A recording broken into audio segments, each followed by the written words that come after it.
Hello everyone, this is Mubashir रसूल, your NEET mentor. सो आप सबको पता होगा जैसे कि नीट एग्ज़ाम 2026 कैंसिल हो गया है। सो 2015 में भी कैंसिल हुआ था। तो 2015 में दोबारा से एग्ज़ाम कब हुआ था, पेपर लेवल क्या थी, उसके बेसिस पे अगर हम 2026 की बात करें तो इस बार नीट एग्ज़ाम होगा कब और री नीट की डेट वगैरह कब आएंगी, एक्सपेक्टेड टाइम कितना मिलेगा, पेपर लेवल वगैरह क्या रहेगा, इसके बारे में हम बात करेंगे।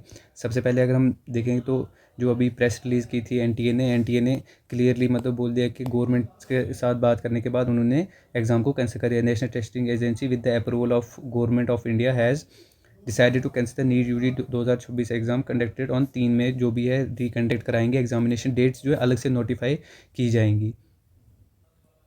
और उसके बाद उनके बाद जो रजिस्ट्रेशन डाटा है जो मतलब कैंडिडेट्स का, वो ऑलरेडी जो मतलब उनके पास है वही होगा। नो फ्रेश रजिस्ट्रेशन अलाउ नहीं होंगी और ना ही मतलब रिक्वायर्ड है। नो एडिशनल एग्जामिनेशन फ़ी भी नहीं देनी है। इन एडिशनल फ़ी जो ऑलरेडी पे की हुई है वो will be refunded to the students and the exam will be reconducted using NTA's internal sources. उन्होंने मतलब बोला कि एग्ज़ाम रिकंडक्ट होगा, दोबारा से आपको फ़ीस नहीं देनी है, जो ऑलरेडी दे चुके हैं उसी के बेसिस पे होगा। डेट्स आपको नए से अनाउंस कर दी जाएंगी। 2015 की अगर बात करें, सुप्रीम कोर्ट ने कैंसिल किया था इन AIPMT। उस टाइम पे होता था 15 जून को पेपर लीक की वजह से, जिसकी वजह से इनिशियली कोर्ट ने CBSE को बोला था विद इन 4 मंथ के अंदर अंदर आप लोग ये एग्ज़ाम कंडक्ट करा दो। बाद में 19 जून 2015 को सुप्रीम कोर्ट ने एक्सटेंड कर दी थी डेडलाइन, इसको टाइम दिया था 17 अगस्त तक का। सो एक्चुअली री नीट एग्ज़ाम जो 2015 में हुआ था वो 25 जून को हुआ था। उन्होंने 19 जून को मतलब जो कैंसिल किया, ये पेपर कैंसिल हुआ था 15 जून को, फिर उसके बाद री नीट हुआ था 25 जून को। सो अराउंड जो उस टाइम पे 2015 में टाइम मिला था वो अराउंड 40 डेज़ का मिला था। सो इसके बेसिस पे अगर हम देखें इस बार भी आप 40 टू 50 डेज़ मैक्स इतना ही टाइम लेके चलो, या विद इन 1 मंथ भी आप मतलब ऐसे मान सकते हो, कर सकते हैं। अगर जल्दी से जल्दी होगा तो इतना, और ज़्यादा से ज़्यादा 40 से 50 दिन का टाइम ही आपको मिलेगा।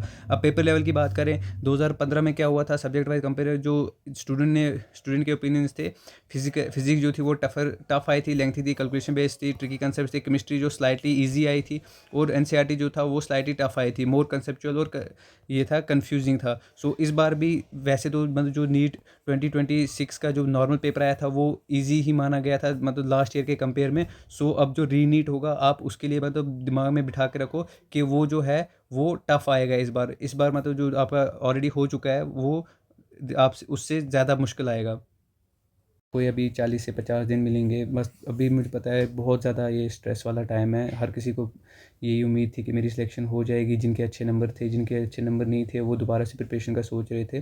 सो अब जो है आपको अराउंड 1 मंथ मिलेगा, आप अपना इसमें 100% दीजिए, अपनी पढ़ाई करिए। देखो नीट एग्ज़ाम सिर्फ सिर्फ आपके लिए नहीं है, जो ये 24 लाख बच्चे अपेयर हुए थे इन सभी के लिए है। सभी को दोबारा से एग्ज़ाम देना है। पेपर लेवल ही डिसाइड करेगी कट ऑफ वगैरह दोबारा से क्या होगा क्या नहीं होगा, लेकिन डू एक्सपेक्ट कि पेपर जो है वो टफ़ आएगा फिर इस बार, क्योंकि 2015 में भी इन्होंने ऐसे ही किया था। और नॉर्मल जो ह्यूमन साइकोलॉजी भी यही कहती है कि 2026 का पेपर इस हिसाब से तो टफ आना चाहिए, क्योंकि इन्होंने ऑलरेडी पेपर इजी डाला था और पेपर लीक भी हुआ था। सो ज़्यादा मतलब ये अपने आप को सिक्योर करने के लिए पेपर टफ ही रखेंगे। Thanks for watching, do subscribe to the channel for further updates.